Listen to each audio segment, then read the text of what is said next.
আসসালামু আলাইকুম ওয়া রাহমাতুল্লাহি ওয়া বারাকাতুহু। কাছে এবং দূরে যে যেখান থেকে আজকের এই ভিডিওটি দেখছেন সকলকে আন্তরিক মোবারকবাদ। আজকের এই ভিডিওতে আমি কয়েকটি বিষয় নিয়ে কথা বলবো ইনশাআল্লাহ। এক নাম্বার হচ্ছে সাদাকাতুল ফিতর, এটি কি এবং সাদাকাতুল ফিতর কখন ওয়াজিব হয়, সাদাকাতুল ফিতর এর পরিমাণ কি, সাদাকাতুল ফিতর আদায় করলে এটার সওয়াব কি এবং কি উদ্দেশ্যে আমরা আদায় করব। এক নাম্বার হচ্ছে সাদাকাতুল ফিতর, এই শব্দটি আসলে কি শব্দ? সাদাকাতুল ফিতরটি হচ্ছে একটি আরবি শব্দ যার অর্থ হচ্ছে রোজা ভঙ্গ করা। পরিভাষায় সাদাকাতুল ফিতর হলো দরিদ্র ও অসহায়দের সাহায্য করার উদ্দেশ্যে নির্ধারিত একটি দান। এবার আসুন সাদাকাতুল ফিতর দেওয়াটা আসলে কেন জরুরি। এক নম্বর হচ্ছে সাদাকাতুল ফিতর আমরা এজন্য দেব যে আমাদের যে রোজাটা আছে এই রোজাটার পূর্ণতার জন্য, এই রোজাটির শুদ্ধতার জন্য। রোজা আদায় করতে গিয়ে আমরা অনেক সময় অনেক ভুল এবং ত্রুটি করে ফেলি। এই ত্রুটিগুলোর পূর্ণতা আদায়ের জন্যই মূলত সাদাকাতুল ফিতরটা ওয়াজিব করা হয়েছে। রাসূল করিম সাল্লাল্লাহু আলাইহি ওয়াসাল্লামের ঘোষণা অনুযায়ী সাদাকাতুল ফিতর এটি একটি ওয়াজিব। দুই নম্বর উপকার হচ্ছে, এটা দেওয়ার উদ্দেশ্য হচ্ছে ঈদের দিন দরিদ্রদের মাঝে আনন্দ ভাগাভাগি করার জন্য আমরা সাদাকাতুল ফিতরটা দিয়ে থাকি। তিন নম্বর, গরিব মিসকিনদের ঈদের দিন খাদ্য দ্রব্য সরবরাহের মাধ্যমে তাদের কষ্টকে লাঘবের জন্য আমরা সাদাকাতুল ফিতর দিয়ে থাকি।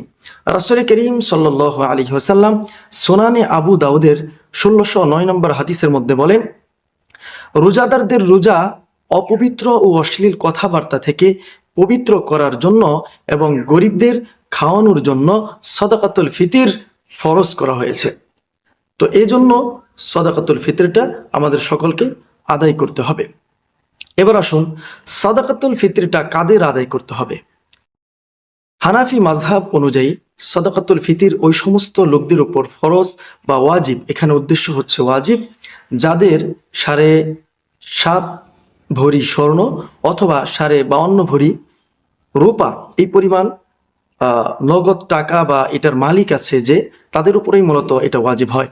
কিন্তু শাফিয়া মাযহাব সহ অন্যান্য কয়েকটি মাযহাবের মধ্যে যারা নিত্য প্রয়োজনীয় যে একজন মানুষের নিত্য প্রয়োজনীয় যে দ্রব্য আছে এগুলোর বাইরে তাদের যে টাকা পয়সা রয়েছে বা সচ্ছলতা যদি থাকে, তাহলেই সে সাদাকাতুল ফিতর আদায় করতে পারবে বা দিতে পারে। এখন যদি এরকম কিছু নাও থাকে, তবুও যদি কেউ দিতে চায় অবশ্যই এটি দিতে পারবে এবং এটি একটি উত্তম আমল। এবার আসুন সাদাকাতুল ফিতরটা আসলে কি পরিমাণ আমরা আদায় করব।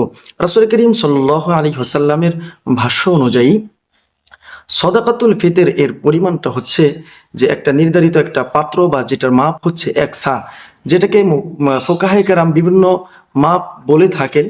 তো আমাদের এই বাংলাদেশের মধ্যে সেটাকে ধরা হয় 2.5 কেজি থেকে 3 কেজি। আমাদের যে সমস্ত খাদ্যদ্রব্য আছে, প্রিন্সিপাল খাদ্য, খেজুর হতে পারে, গম হতে পারে, চাউল হতে পারে, এগুলো আমরা 2.5 কেজি থেকে 3 কেজি বা আরো বেশিও দিতে পারি, তাহলে এটা অধিক উত্তম হয়। তো এখন কথা হচ্ছে আমরা কি এই নগদ টাকা দিয়ে এটা দিতে পারবো কিনা? হ্যাঁ, অবশ্যই দিতে পারবো। যদিও এটা নিয়ে একটু মতানৈক্য রয়েছে, তবে উত্তম হচ্ছে যে যেমনিভাবে আমরা খাদ্যদ্রব্য দিতে পারি ঠিক একইভাবে, যেহেতু একটা নকুদের জামানা, আমরা অর্থ সম্পদ দিয়ে বা নগদ টাকা দিয়েও সাদাকাতুল ফিতর আদায় করতে পারি। এবার সাদাকাতুল ফিতরের কয়েকটি উপকার আমি বলবো। এক নম্বর হচ্ছে রোজার শুদ্ধতা। 2 নাম্বার, গরিবদের সাহায্য করা হয় সাদাকাতুল ফিতরের মাধ্যমে।